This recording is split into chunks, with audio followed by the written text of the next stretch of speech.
Bonjour et bienvenue à tous. Les prix des actifs immobiliers accusent une baisse d'1,5% au terme du trimestre écoulé. Selon l'indice des prix établi par Banque El Maghreb, derrière ce repli, il y a une baisse de l'ordre de 2,7% sur les prix des locaux commerciaux et de 2% sur les actifs résidentiels.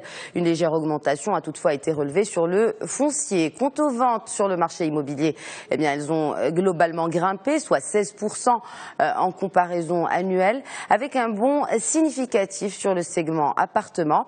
Et par ville, Rabat reste toujours aussi cher et à Tanger, l'indice des prix a augmenté de 0,6%, toujours donc en 2014. Immobilier toujours, le gendarme de la bourse vient de donner son feu vert pour l'emprunt obligataire du groupe Allianz d'un montant d'1 milliard de dirhams. L'émission porte sur 10 000 obligations non cotées, soit 100 000 dirhams chacune. La période de souscription s'étale du 26 février au 2 mars prochain.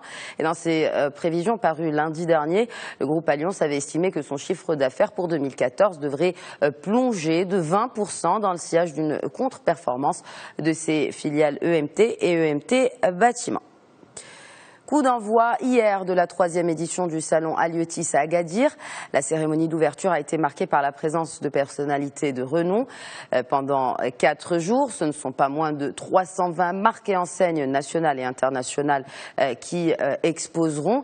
37 pays sont représentés et l'Afrique est à l'honneur avec 22 pays présents. 60 000 visiteurs sont attendus cette année. Cette année, le salon s'articule autour de 5 pôles, à savoir le pôle flotte et engins de pêche, le pôle valorisation et process, le pôle international, un autre institutionnel, en plus d'un dernier dédié aux sponsors. Le salon devrait accueillir aujourd'hui le commissaire européen en charge de l'environnement, des affaires maritimes et de la pêche, Karemenou Veia. C'est la toute première visite dans un pays ORUE depuis sa prise de fonction en novembre dernier. Veia aura des entretiens avec Aziz Arnouch autour de la lutte contre la pêche illicite non déclarée et non réglementée.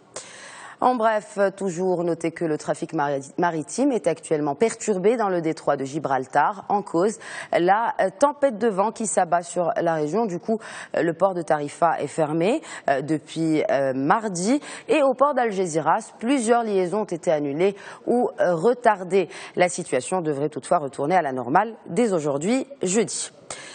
Les exportations espagnoles vers le Maroc se portent bien. Près de 9 milliards d'euros totalisés en 2014, soit 6% de plus sur un an. Ainsi, le Royaume maintient la première place du podium en Afrique et dans le monde arabe. Le marché marocain draine en effet 2,5% de l'ensemble des exportations ibériques. Par ailleurs, et afin de redynamiser l'accord d'Agadir, les autorités douanières du Maroc, de la Tunisie, de la Jordanie et de l'Égypte viennent de signer à Amman un accord de coopération administrative. L'accord vise à faciliter les procédures entre les 4 pays signataires. Il instaure également un échange d'informations relatives aux valeurs et marchandises déclarées. Pour mémoire, l'accord d'Agadir avait été signé en 2001 avec comme objectif instaurer une zone de libre-échange entre les 4 pays. Et puisqu'on parle de renouvellement, l'Agence marocaine de développement des investissements, l'AMDI, est en pleine restructuration de son activité. Selon son directeur général, les départements ministériels seront désormais les premiers clients de l'AMDI. L'agence devrait proposer des offres adéquates pour drainer de nouveaux investisseurs, et ce dans le cadre d'une contractualisation. Dans la foulée des plans sectoriels, l'AMDI table sur une demande d'investissement d'environ 100 milliards de dirhams annuellement. Investissement toujours dans l'aéronautique à présent, et après 10 ans de présence au Maroc, le groupe Safran annonce un nouvel investissement dans le Royaume. Une nouvelle usine devrait voir le jour bientôt à Casablanca. Elle sera spécialisée dans les mécanismes pour commande de vol. Le patron du groupe français a souligné que les filiales marocaines devraient générer une hausse de 10% du chiffre d'affaires global à l'export de Safran. La bourse d'Alger pourrait ouvrir son marché obligataire aux institutionnels étrangers. La proposition émane du gendarme boursier algérien. Objectif, diversifier les sources de financement des investissements aussi bien par les sociétés publiques que privées. L'institution boursière propose aussi d'ouvrir les titres obligataires aux Algériens non résidents afin de drainer leur épargne en devises investie dans les valeurs mobilières. Voilà donc pour l'essentiel de l'actualité économique. Je vous souhaite une excellente journée à tous.